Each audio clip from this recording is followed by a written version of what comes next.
109 चक्र है हमारे शरीर में। उनमें से मुख्य है 12 और उनमें से भी मुख्य है 9 और उनमें से भी मुख्य 7 चक्र है। चक्र माने जहाँ नस नाड़ियाँ सब एक होती हैं वहाँ बीच में।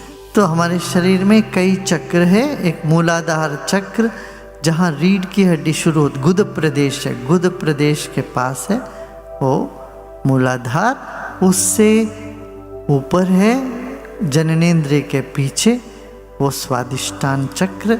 और तीसरा है नाभि पे है, नाभि में जो है वो मणिपुर चक्र कहते हैं। फिर हृदय में है एक चक्र अनाहत चक्र। फिर गले में है, इस चक्र को कहते हैं विशुद्धि चक्र। और दोनों भुवों के बीच में है आज्ञा चक्र। ये सब डक्टलेस ग्लैंड्स कहते हैं। एंडोक्राइन सिस्टम में इन सब का वर्णन है। अंग्रेजी जो सिस्टम है मेडिसिन का, उसमें उन्होंने भी इन चीज़ों को माना। एंडोक्राइन सिस्टम हमारे पूर्वज ने इतने हजारों साल पहले इस बात को जानते थे। अच्छा, फिर जो पिट्यूटरी ग्लैंड, पीनियल ग्लैंड कहते हैं आज्ञा चक्र। फिर सहस्रार, हाइपोथैलेमस कहते हैं। जब चक्र पर ध्यान देते हो पहले तो कुछ नहीं अनुभव होता, सिर्फ ब्लैंकनेस आती है, खालीपन। फिर थोड़ा समय के बाद वहाँ स्पंदन होने लगता है, तरंग का अनुभव होता है। फिर तरंगों के अनुभव के पश्चात प्रकाश अनुभव में आता है। तो 3 स्टेजेस हैं, एक ही साथ नहीं होगा। पहले तो कुछ नहीं, खालीपन होता। हाँ? फिर यदि आप लोग ध्यान कर रहे हो, सहज समाधि कर रहे हो, बहुत दिन से ध्यान कर रहे हो, आपको महसूस होता होगा जब ध्यान में बैठते कुछ वाइब्रेशंस, तरंगों का अनुभव आता। कितने लोगों को तरंगों का अनुभव होता है? हाथ उठाइए। फिर तरंग बदल करके फिर ज्योति रूप होता है।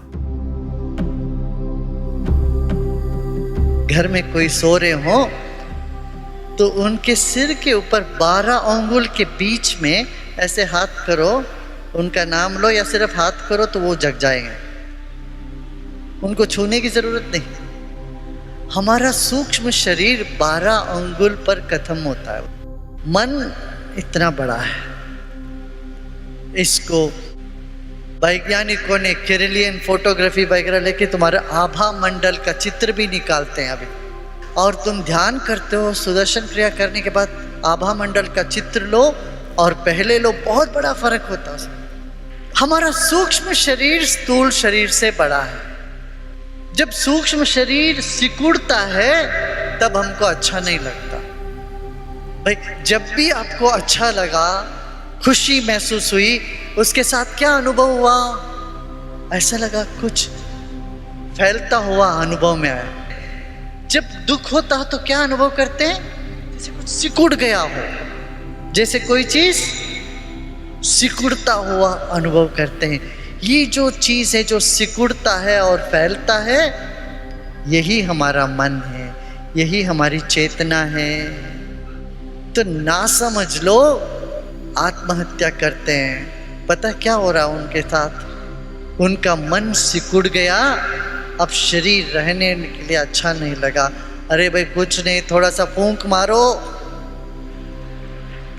प्राणायाम करो, भस्त्रिका करो, देखो तुम्हारे सूक्ष्म शरीर वापस यथास्थिति हो जाएगा। इस विज्ञान को नहीं जानते हुए हम कितने लोग आत्महत्या कर रहे हैं। मतलब आपकी जैकेट बहुत टाइट हो तो आप उससे निकलना चाहते हो कि नहीं? आपका स्वेटर हो, शर्ट हो या कोई भी जैकेट बहुत टाइट हो तो आप क्या, अरे इससे निकलो, मुक्ति चाहिए। ऐसा ही मन सिकुड़ता है तो लगता है शरीर से हट जाओ, इसीलिए आत्महत्या करते हैं। जैसे ये लोग प्राणायाम करेंगे, ध्यान करेंगे, क्रिया करेंगे, क्या होता है? सूक्ष्म शरीर फिर मजबूत होने लगता है, अपना नॉर्मल स्टेट पे आ जाता है, फिर कोई आत्महत्या नहीं करता। तो शरीर में एक द्वादशांत बोलते हैं, 12 अंगुल के ऊपर इधर एक चक्र है, सिर के ऊपर भी एक चक्र है, वहाँ आपका सूक्ष्म शरीर का अंत होता है। मगर आप साधना के जरिए इसको बढ़ाओगे तो आपका सूक्ष्म शरीर, कारण शरीर बहुत बड़ा हो रहा है। वही ईश्वर साक्षात्कार है, जब स्थूल शरीर से सूक्ष्म शरीर, सूक्ष्म शरीर से अपना कारण शरीर, जिसका व्याप्ति सब जगह है। कैसा? जैसे टेलीविजन का जो तरंग है, वो तरंग सिर्फ आपके घर में कमरे में है कि सब जगह है? वो तरंग सब जगह व्याप्त है। ऐसे हमारे भीतर जो चेतना है वो स्थूल रूप में शरीर बना, सूक्ष्म रूप में मन बना और कारण रूप से तरंग के रूप में सब जगह व्याप्त हुआ है। इसलिए इस देश में मंत्र को बहुत महत्व दिया है। एक ओंकार सतनाम करता पुरख, एक ओंकार ही सतनाम सच्चा नाम है। वही अस्तित्व में इस आवाज को तुम सुन सकते हो। एक ओंकार, दुनिया के कण कण में ओंकार है। दुनिया ही नहीं, पूरे विश्व ब्रह्मांड के कण कण में ओंकार है। अब शंकर कहते हैं प्रणवादि समुच्चार्या, किस ओंकार का उच्चारण करो, वो करते करते करते भी तुम्हारा मन उसमें लय हो जाए तो तुम भैरव को प्राप्त करोगे, भैरव अवस्था, खाली हो जाओगे। तो ओंकार का ध्वनि, ओंकार करने से पहले और बाद में भी तुम उस चैतन्य सत्ता में विलीन होते हो या जागृत होते हो। अनहते पात्र करणे अभग्न शब्दे सरिद्रते शब्द ब्रह्मणि निष्णाता परम ब्रह्माधिगच्छति। अनहद नाद को सुन लो अपने भीतर, या अभग्न शब्द, जैसे एयर कंडीशन की आवाज आ रही है, एक साथ,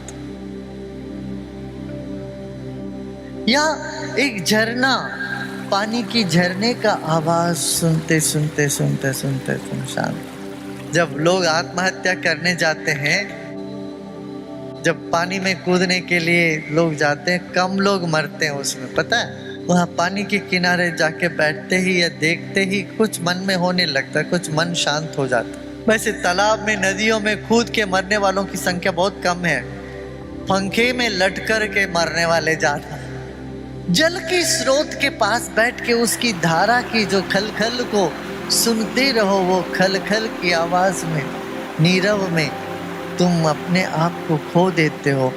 उस स्थिति में तुम भैरव के करीब हो जाते हो। फिर शिव कहते हैं शब्द को सुनते सुनते सुनते फिर शब्द के परे चले जाना,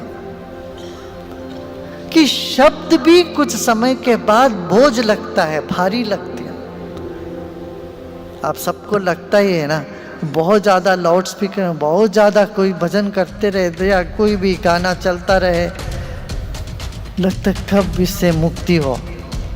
जितने हम संवेदनशील होते हैं उतने हमको सूक्ष्म शब्द पसंद आने लगते हैं।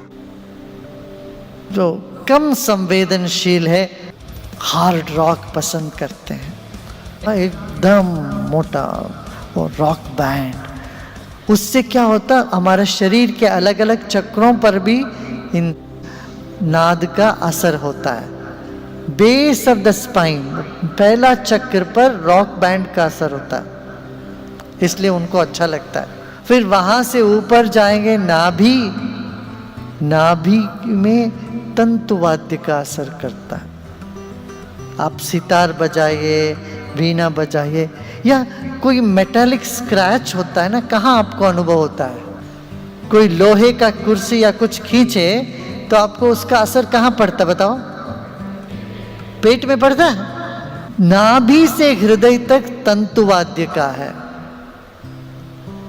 तंतुवाद्य माने तार से बनी हुई होती है, सितार हो, ये सब, गिटार सितार सब इधर। फिर हृदय से लेके गले तक का असर बांसुरी की है, फ्लूट इंस्ट्रूमेंट्स का है। फिर वहां से चलोगे भ्रूमध्य में घंटी और शंख। हमारे मंदिरों में भी ऐसे ही सब रखा जाता था।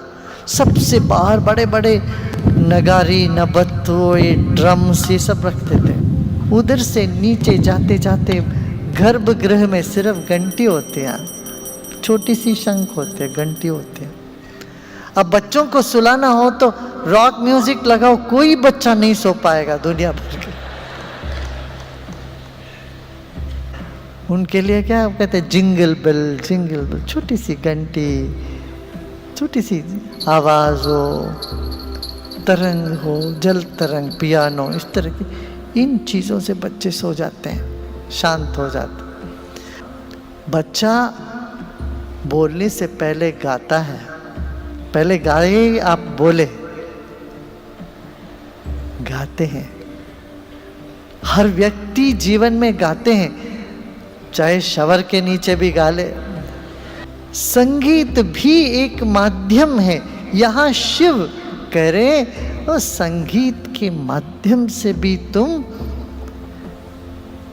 मुझ चैतन्य सत्ता में आ सकते हो। ये बहुत सुंदर बात है।